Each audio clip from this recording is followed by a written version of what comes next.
waliwo abaka ba Paalamenti abeweze okulunkoma bannaabwe abaweebwa omusimbi okugenda ebweru w'eggwanga bakole emirimu gya Paalamenti kyokka ne batagendayo.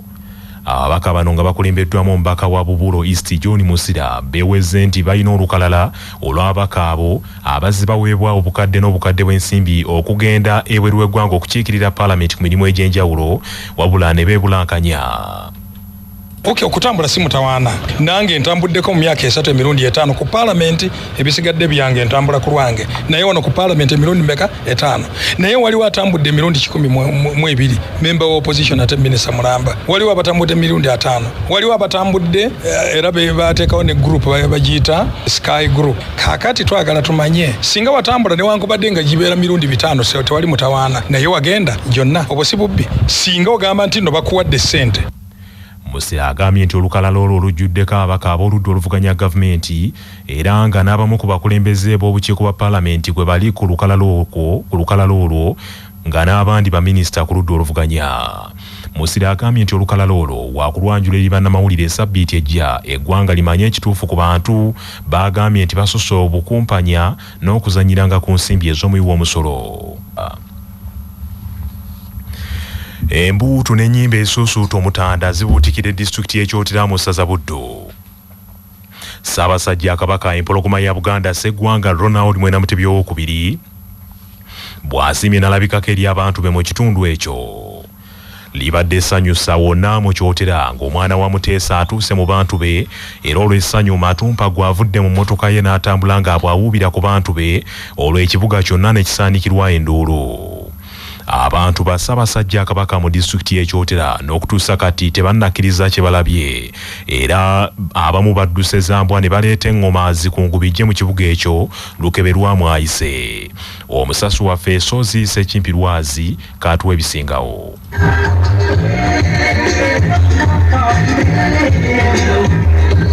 Likyali ssanyu jjereere mu kibuga Kyotera oluvannyuma lwa nnyinimu Ssaabasajja Kabaka okusiima n'ajjako mu kitundu kino eky'Ekyotera okulambula ku bantu be. Ku ssaawa nga 7:2 ez'emisana olunaku olwaleero Ssaabasajja Kabaka yasiimye n'ajjako mu kitundu kino ng'aviiriddemu mu kitundu ekimanyiddwa nga ku Toto mu tawuni kansi eno ey'Ekyotera. Era Ssaabasajja Kabaka Magulu Nyondo omwana wa Muteesa kisikize kya Katonda n'atambula mpola okutuukira ddala ku luguudo oludda e Beeterehemu era nga wano obwedda bakira abantu ba Ssaabasajja Kabaka abamulabako nga bakuŋŋaana mu bungi nga n'abamu bwe beeyuwa ku luguudo nga ne bannamukisa abatonotono basobodde okumutuukako n'abakwatako mu bugalo. Nga konvoyi eva Masaka n'abasinga tebagitegedde nti ya Kabaka neffe abamu olusomyeko ti Royal Guards Kabaka Protection Unit kafune tumulaba naawe tawane kalisizo ku kyowa byansi ate tugenza okuddamu okufuna amawulire nti ali Kyotera atambula naye nga tusanyusa nnyo okulaba ku mutanda waffe. Tuli basanyufu nnyo okulaba ku Ssaabasajja Kabaka kubanga ab'Ekyotera batukubidde essimu nti ali mu kutambuza bigere naffe ne twekuŋŋaanya tumulindirire wano tumuyimirize naye n'atuubira kujja mbeera emikisa tufunye. Tuli basanyufu nnyo ssebo Ssaabasajja Kabaka tusiimye nnyo tusiimiridde. Ssaabasajja Kabaka bw'amaze okuva mu kitundu kino eky'Ekyotera bo bannakyotera ne beekolamu omulimu ne baleeta endongo Lusindogoma bwe batyo ne bagiteeka mu kifo ekimanyiddwa nga mu Kasambya ne bakola omukolo ogw'amaanyi ogw'okwebaza Ssaabasajja Kabaka olw'okusiima n'ajjako mu kitundu kino era n'abalambulako n'okubawuubirako. Omukolo guno gubaddeko abakunava abangi nga ne ssentebe wa disitulikiti y'Ekyotera Patrick Kintu Kisekulo naye agwetabyeko. Omu ku bawomya omutwe mu nteekateeka zino Semingo Abdu agambye nti omukisa gwe bafunye gwa njawulo okulaba ng'omutanda okuva lwe yava ebweru asoose kutuukako mu ssaza lino ery'e Buddu okusingira ddala Ekyotera.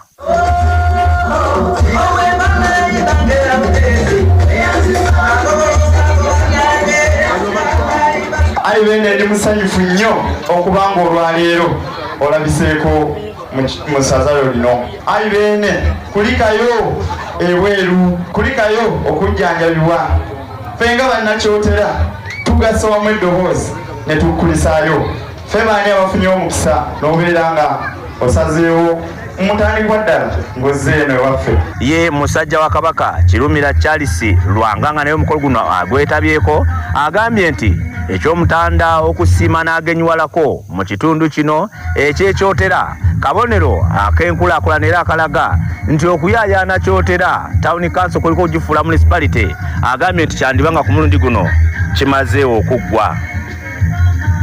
Ku lwa CBS FM radio ey'obujjajja nze Soyise Kimpirwazi wano mu Town Council eyekyotera.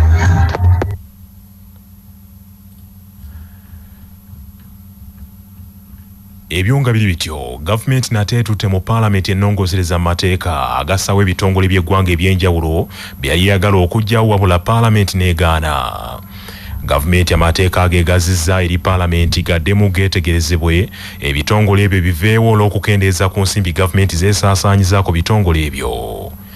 Ebitongole parliament byagaana okugatta kuliko ekya NITAU ekivunaanyizibwa ku kutambuza amayengo ga intaneti, ekitongole ekya UNRA ekivunaanyizibwa ku nguudo, ekitongole ekya Uganda Road Fund ekivunaanyizibwa ku kittavu ekiddaabiriza n'okulabirira enguudo, n'ekitongole ekya NADS ekivunaanyizibwa ku by'obulimi.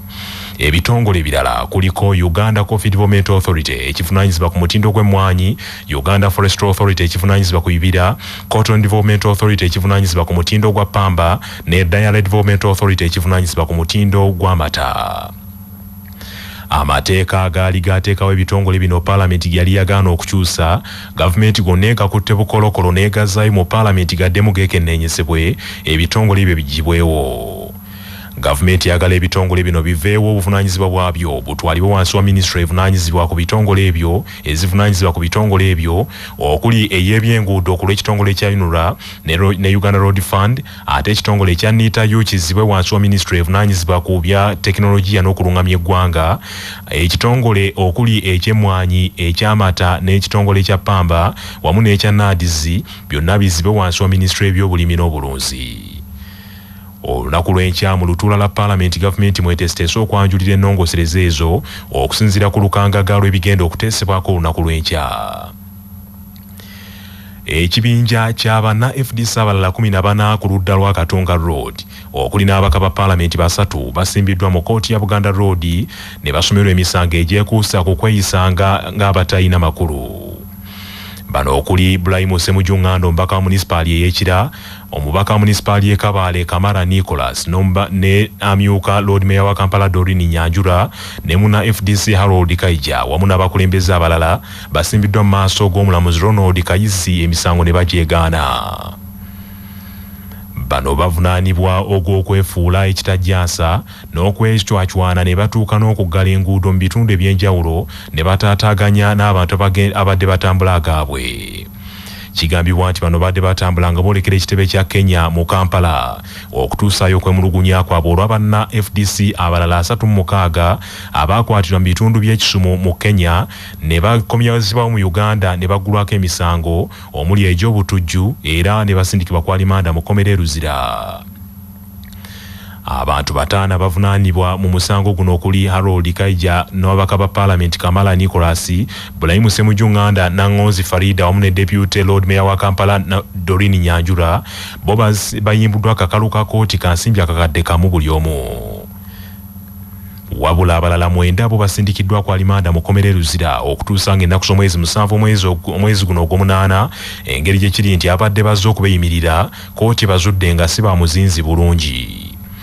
Oludda olwabi lulumiriza nti olwaliro ng'ennaku z'omwezi 5 omwezi ogw'omunaana bano 14 basangiddwa ku luguudo Katonga Road mu Kampala nga beeyisa mu ngeri ebaweebuula ne batuuka n'okuziba enguudo okukakana nga bataataaganyiza abadde batambula agaabwe bwe batyo ne beefuula ebitajjansa. Manya obuvuna obuddo obw'eddembe lyo tonyigirizibwa. Ddembe lyo ery'obwebange. Ddembe lyo akutusibako nana Herbal Mouthwash ly'eddagala ettuufu yennakakasa mu kujjanjaba endwadde z'amannyo. Amannyo gakuluma bw'ossaayo ekyokya oba ekinnyogo gagasanyalala bw'osenya ovaamu olusaayisaayi oba ogayiza ludda lumu. Senyesa nana naye weegendereza abafere tebakuguza kappa mu kutiya. Musange mu famasi zonna. Yakakasibwa National Drug Authority nga bali wamu ne langi wa Global aleetawo enjawulo ku bisenge. Weefunire langi ya Global ku hardware yonna ekuli okumpi. Global Paint, a reliable product. musango okubeera n'ebifo ebisukka mu kimu mu gavumenti nga munnamateeka George Musisi bw'annyonnyola. Ssemateeka wa Uganda akugira omuntu yenna okubeera ng'ayina ekifo eky'ebyobufuzi ky'alina mu gavumenti okugeza nga minisita oba omumyuka wa minisita oba omubaka wa palamenti ate nga ku ngeri y'emu alina ekifo ekirala mu gavumenti ez'ebitundu okugeza nga kansala oba chairman LC1, LC2, LC3. Omuntu bw'aba alina ebifo ebyo bibiri aba amenya mateeka era ssemateeka tekikkiriza. Mu ngeri y'emu ssemateeka tekkiriza muntu kukola mu gavumenti y'ebitundu eya waggulu ng'alina n'ekifo ekirala mu gavumenti eya wansi okugeza okubeera n'ekifo ku LC1 ate ng'olina ne ku LC3. Ekibiina ekitaba abasawo mu ggwanga Uganda Medical Association kirabudde gavumenti ku nkola ey'okuvvuula abasawo naddala empisa gye yeeyisaamu abo bagenda okugezesebwa amalwaliro ag'enjawulo. Minisitule y'ebyobulamu yalangirira nti abasawo abasukka mu 500 tebagenda kuweebwa bifo mu malwaliro okugezesebwa so nga bamaliriza okusoma kwabwe mu ssettendekero ez'enjawulo nga no bamaliriza emisomo gyabwe mu mwaka 2023 n'abandi mu guno ogwa 2024. Abasawo abasinze okukosebwa kuliko abakuguse mu by'amannyo n'abasawo aba bulijjo abalongoosa bannaasi abazaalisa n'abatabula eddagala. Dr. Herbert Luswata, President w'ekibiina ekitaba abasawo mu ggwanga Uganda Medical Association, asinzidde mu lukuŋŋaano lwa bannamawulire olutuuziddwa e Mulago n'agamba nti kyennyamiza nnyo okulaba nga mu malwaliro omuwendo gw'abasawo guliyo mutono ddala so nga abasawo abagezesebwa abayambako mu kutambuza emirimu ate nabo tebaweereddwa bifo. Dr. Luswata agambye nti abasawo bano abagezesebwa bakola ebitundu 7 ku buli 100 ku mulimu ogukolebwa mu malwaliro kyokka gavumenti kibennyamiza nti tebalabawo. Gavumenti egamba nti tennafuna nsimbi za kusasula abasawo abo olw'embalirira ya minisitule y'ebyobulamu eyasalibwako. Gavumenti ya Uganda egamba nti yeetaaga ensimbi obuwumbi obulala 18.5 eryoke ewandiisa abasawo abo. Bano kaakano baagala waakiri paalamenti eyise embalirira ennyongereza eweebwe minisitule y'ebyobulamu okusobozesa abasawo bano abagenda okugezesebwa bawandiise mu malwaliro ag'enjawulo obunnambiro okutaasa ebyobulamu by'eggwanga. Newankubadde nga gavumenti eraga nti actually waliwo ebifo ebimala abasawo bano gye bayinza okuba nga bateekebwa okuwa obuweereza eri bannayuganda, tukiraba nga si kirungi okuba nti ate ssente ezeetaagisibwa okuba nga abantu bano bagenda mu malwaliro gavumenti zeegaba nga ntono, kiba tekirabika bulungi kuba ebintu by'ebyobulamu oba obuweereza abasawo bwe bawa bwankizo nnyo oba ze twandiise social service zotayinza kubuusa maaso ate n'oba ng'osembeza mu maaso ebintu ebirala. Dr. Joel Mirembe Ssaabawandiisi w'ekibiina ky'abasawo yasinzidde wano n'alabula gavumenti nti singa eneesigala ng'ejolonga abasawo mu mbeera efaanana bw'etyo bangi ku basawo baakwetamu omulimu guno n'okukyawa eggwanga lyabwe baddukire ku mawanga.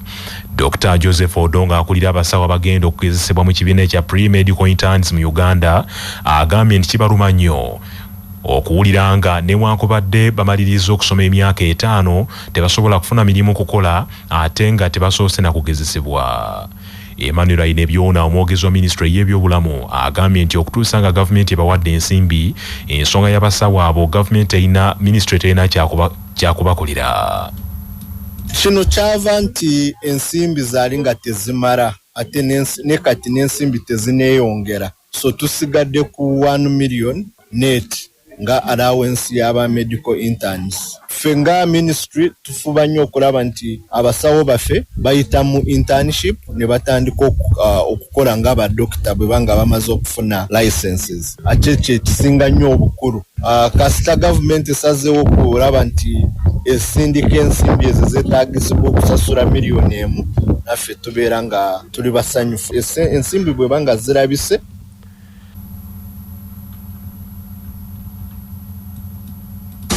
amawulire g'ebyemizannyo mu mawulire gaffe agaca basafama gakutuusibwako Sedika Real Estate, abatunda n'okugula ettaka ku nguudo ez'enjawulo mu Uganda yonna. Basangibwa ku Galuleba Building ewakiso. Essimu noti 7 2 379 Obwakabaka bwa Buganda bulabudde abakulembeze ba ttiimu z'amasaza aga Buganda abalabikira mu bikola eby'okumenya amateeka nti bano tebagenda kubaleka kuyinaayina.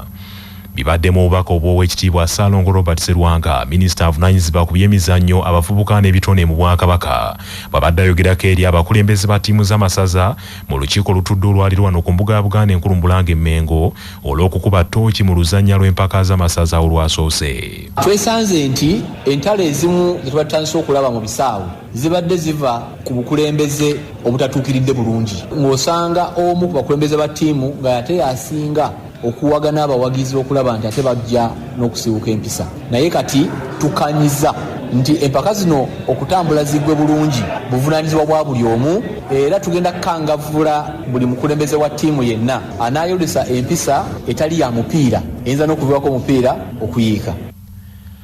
Ebyo nga biri bityo, essuubi lya Uganda ery'okwongera okuwangulayo omudaali omulala mu mpaka z'ensi yonna ez'Olympics ezindira mu kibuga Paris ekya Bufalansa lyeyongedde okukeewa. Omuddusi Joshua Cheptegei bw'alangiridde nti tagenda kuvuganya mu misinde egya mita 5000. Emisinde gino gigenda kubaawo ku Lwokusatu n'omutendera ogusooka ogw'okusunsulamu, ate fayina ebeerewo ku Lwomukaaga ng'ennaku z'omwezi 10 omwezi guno. Bino bijjidde mu kiseera nga Joshua Cheptegei yakamala okuwangulira Uganda omudaali ogwa zaabu mu misinde egya mita 1000, era Uganda omudaali gwokka gwekyalina mu mpaka zino.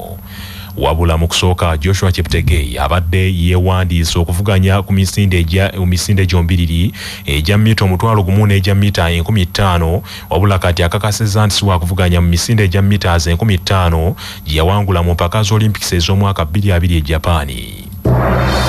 Amawulire okuva ebweru w'eggwanga gakutuusibwako Kajansi Progressive Secondary School eweeza Kajansi mailo 7 ku Lwentebe, essimu noti 7 noti 6 emu 6 emu emu emu 6.